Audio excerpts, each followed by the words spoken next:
नमस्ते और स्वागत है। एक सवाल है जो मुझे अक्सर परेशान करता है। हम सब ऐसे लोगों को जानते हैं जो बहुत स्मार्ट हैं, अच्छी पढ़ाई की है और शायद फाइनेंस के बारे में थोड़ा बहुत जानते भी हैं। लेकिन जब पैसों की बात आती है तो वो संघर्ष करते दिखते हैं।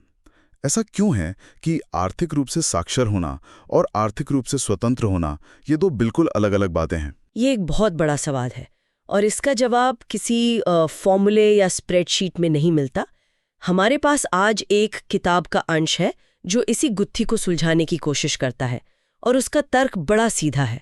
असली रुकावटें बाजार में या अर्थव्यवस्था में नहीं है, असली रुकावटें हमारे अपने दिमाग के अंदर ही हैं। मतलब हम खुद ही अपने सबसे बड़े दुश्मन हैं। तो आज हम उन 5 बड़ी मनोवैज्ञानिक वजहों को समझने की कोशिश करेंगे जो हमें एक तरह से आगे बढ़ने नहीं देती। ये हैं डर, निराशावाद, आलस, बुरी आदतें और अहंकार। चलिए, पहली और शायद सबसे बड़ी बाधा से शुरू करते हैं। डर। हाँ, डर। पैसा खोने का डर तो सबको लगता है। इसमें नया क्या है? नया कुछ भी नहीं है और यही तो मुद्दा है। डर लगना स्वाभाविक है। किताब कहती है कि एक अमीर और एक गरीब इंसान में ये फर्क नहीं है कि एक को डर लगता है और दूसरे को नहीं। नहीं, दोनों को डर लगता है। फर्क इस बात में है कि वो उस डर से निपटते कैसे हैं। एक दिलचस्प बात सोचिए, ज्यादातर गरीब लोगों ने निवेश में कभी 1 रुपया भी नहीं खोया होता। क्योंकि उन्होंने कभी निवेश ही नहीं किया। बिल्कुल, जबकि आपको एक भी अमीर व्यक्ति ऐसा नहीं मिलेगा जिसने कभी पैसा न गंवाया हो। ये तो उल्टा लग रहा है। मतलब हारना अमीर बनने की प्रक्रिया का एक जरूरी हिस्सा है। अच्छा। बिल्कुल, लेखक इसे समझाने के लिए एक टैक्सन की तरह सोचने को कहते हैं। एक टैक्सन की तरह? इसका क्या मतलब हुआ? टेक्सास में एक कहावत है, सब कुछ बड़ा होता है। उनका नजरिया है कि अगर जीतना है तो बड़ा जीतो और अगर हारना भी है तो शान से हारो। वो असफलता को अंत नहीं बल्कि एक किस्सा मानते हैं, एक कहानी। लेकिन ये सुनने में थोड़ा लापरवाह नहीं लगता? अगर दिवालिया होना ही है तो बड़ा हो। क्या ये जुआ खेलने को बढ़ावा देना नहीं है? ये एक बहुत जरूरी सवाल है। और नहीं, ये जुआ खेलने के बारे में नहीं है। ये असफलता के प्रति अपने नजरिए को बदलने के बारे में है। लेखक अलामों की लड़ाई का उदाहरण देते हैं। ये टेक्सास के इतिहास की एक बहुत बड़ी सैन्य हार थी।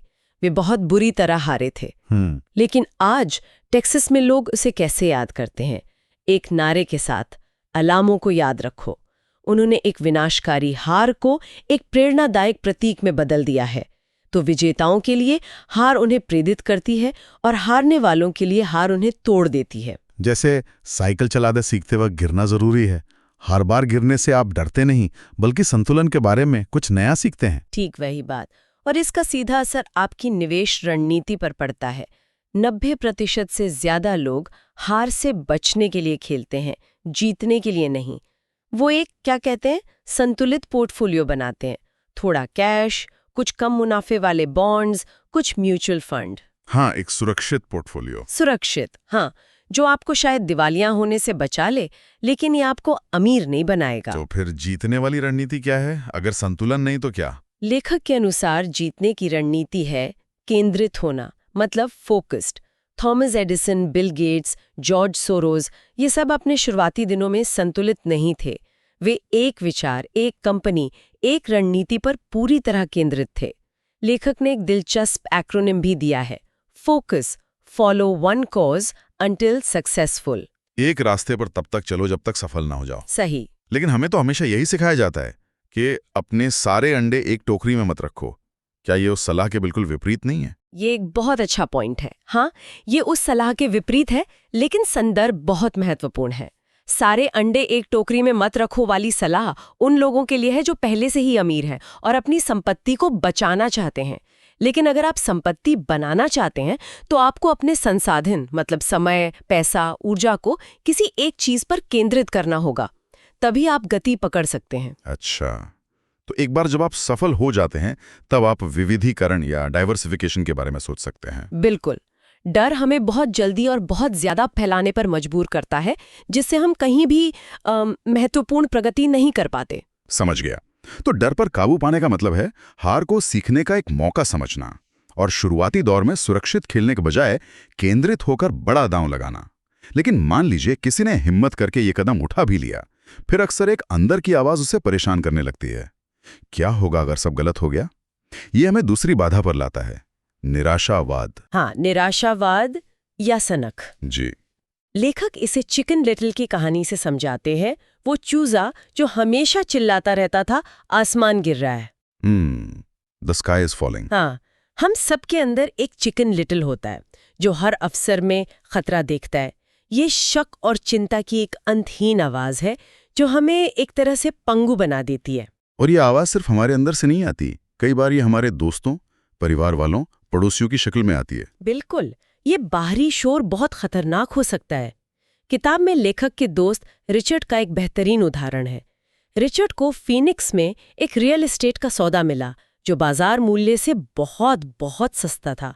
उसने हिम्मत करके उसे खरीदने का फैसला कर लिया, लेकिन जब वो वापस बोस्टन गया और अपने पड़ोसी को इस बारे में बताया, ओ नहीं। हाँ, पड़ोसी ने कहा, अरे तुमने ये क्या किया, ये तो बहुत बुरा सौदा है। और मैं शर्त लगा सकता हूँ कि उस पड़ोसी को रियल एस्टेट की कोई जानकारी नहीं थी। बिल्कुल नहीं, लेकिन उसके शक के बीज ने रिचर्ड के मन में जड़ें जमा ली। रिचर्ड इतना डर गया कि वो उस सौदे से पीछे हट गया। कुछ साल बाद उस प्रॉपर्टी की कीमत 2 गुनी से भी ज्यादा हो गई। रिचर्ड के एक छोटे से शक ने उसे हजारों डॉलर का नुकसान करा दिया। शक बहुत महंगा पड़ सकता है। ये तो बहुत होता है। लोग उन चीजों पर सलाह देते हैं जिनके बारे में वे खुद कुछ नहीं जानते। सही कहा। लेखक कहते हैं कि जब वे लोगों को बताते हैं कि वे टैक्स लियन सर्टिफिकेट में निवेश करके 16% सालाना कमाते हैं, तो ज्यादातर लोग तुरंत कहते हैं ये बहुत जोखिम भरा है। पर ये वही लोग हैं जिन्हें ये पता भी नहीं कि टैक्स लियन सर्टिफिकेट होता क्या है। यहीं पर लेखक एक महत्वपूर्ण अंतर बताते हैं। निराशावादी आलोचना करते हैं और विजेता विश्लेषण करते हैं। आलोचना आपकी आंखें बंद कर देती है, जबकि विश्लेषण आपकी आंखें खोलता है। अच्छा। जैसे जब कोई रियल एस्टेट की बात करता है तो निराशावादी तुरंत कहता है, मैं टॉयलेट ठीक नहीं करना चाहता। हाँ, ये मैंने कई बार सुना है। तो एक छोटी सी संभावित समस्या पर इतना ध्यान केंद्रित करते हैं कि बड़ी तस्वीर यानी आर्थिक स्वतंत्रता को पूरी तरह से भूल जाते हैं। जबकि एक विजेता विश्लेषण करेगा, वो सोचेगा मैं भी टॉयलेट ठीक नहीं करना चाहता, तो मैं एक अच्छा प्रॉपर्टी मैनेजर कैसे ढूंढ सकता हूँ। ये मानसिकता का फर्क उस छोटी सी समस्या को एक अवसर में बदल देता है। तो इस निराशावादी चिकन लिटिल से कैसे निपटा जाए? लेखक कर्नल सैंडर्स की कहानी याद करने को कहते हैं। 66 साल की उम्र में जब वे पूरी तरह टूट चुके थे, तब उन्होंने हार नहीं मानी। उन्होंने अपनी फ्राइड चिकन की रेसिपी लेकर देश भर में घूमना शुरू किया। 1009 बार ना सुनने के बाद जाकर उन्हें पहली हाँ मिली। 1009 बार? हाँ, और वे उस उम्र में करोड़पति बने जब ज्यादातर लोग रिटायर हो रहे होते हैं। तो अगली बार जब आपका अंदर का चिकन लिटिल शोर मचाए, तो वही करें जो कर्नल सैंडर्स ने अपने चिकन के साथ किया। उसे अच्छी तरह से फ्राई कर दें। बिल्कुल। ये याद रखने वाली बात है। डर और शक को पार कर भी लिया तो एक और बाधा है जो बहुत सूक्ष्म है, आलस। और किताब में जो बात कही गई वो मुझे बहुत दिलचस्प लगी कि अक्सर सबसे व्यस्त लोग ही सबसे आलसी होते हैं। ये कैसे हो सकता है? ये विरोधाभासी लगता है ना? लेकिन ये सच है।